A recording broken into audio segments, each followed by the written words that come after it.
శుభోదయం. నమస్తే to one and all. నేను మీ Sindhu Balsa, the secretary of వ్యాంప్రజ్ఞ యలంక విభాగ్. వెల్కమ్ టు చిన్న కథ చిటికెలో అయిపోతుంది. Today story is consistency wins. Consistency wins, నిరంతరతే గెలుపు. సుందర గ్రామం అనే ఒక గ్రామంలో విహాన్ అనే బాలుడు నివసించేవారు. తాను ఏ విషయంలోనూ ప్రత్యేకంగా లేనట్టుగా అతనికి అనిపించేది. నేను ఏ విషయంలోనూ ఉత్తముడిని కాను అని అతను తరచూ భావించేవారు. ఒకరోజు అతను ఒక కార్మికుడిని కలుసుకున్నారు. అతను ఒక పెద్ద కట్టె మెట్టెను తయారు చేస్తూ ఉన్నారు. విహాన్ గమనించి అడిగారు, ఇంత పెద్ద మెట్టను ఎలా పూర్తి చేస్తారు?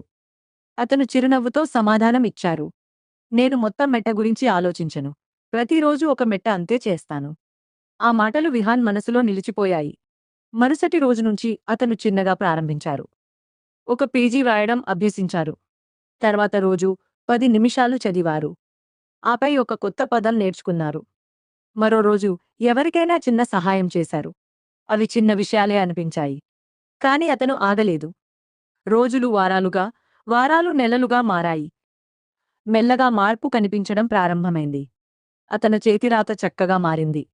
పాఠాలు సులభంగా అర్థం కావడం ప్రారంభమైంది. ఆత్మవిశ్వాసం పెరిగింది. ఒకరోజు అద్దం ముందు నిలబడి అతను చిరునవ్వు చిందించారు. నేనొక్క రోజులో మారలేదు అని అతను ఆలోచించారు. ప్రతిరోజు కొంచెం కొంచెంగా మెరుగుపడ్డాను. అలా ఆ మెట్టలాగే ఒక్కో అడుగు వేస్తూ అతను ఎంతో ఎత్తుకు చేరుకున్నారు. నీతి: ప్రతిరోజు 1% మెరుగుపడుతూ ఉంటే కాలక్రమంలో పెద్ద విజయం సాధించవచ్చు.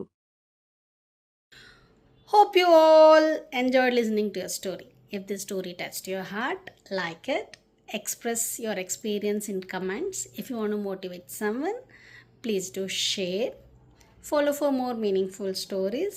See you tomorrow with a brand new story on Chinna Kathalu Chitikilo Aipotindi. Thank you. Sarve Jana Sukhino Bhavantu.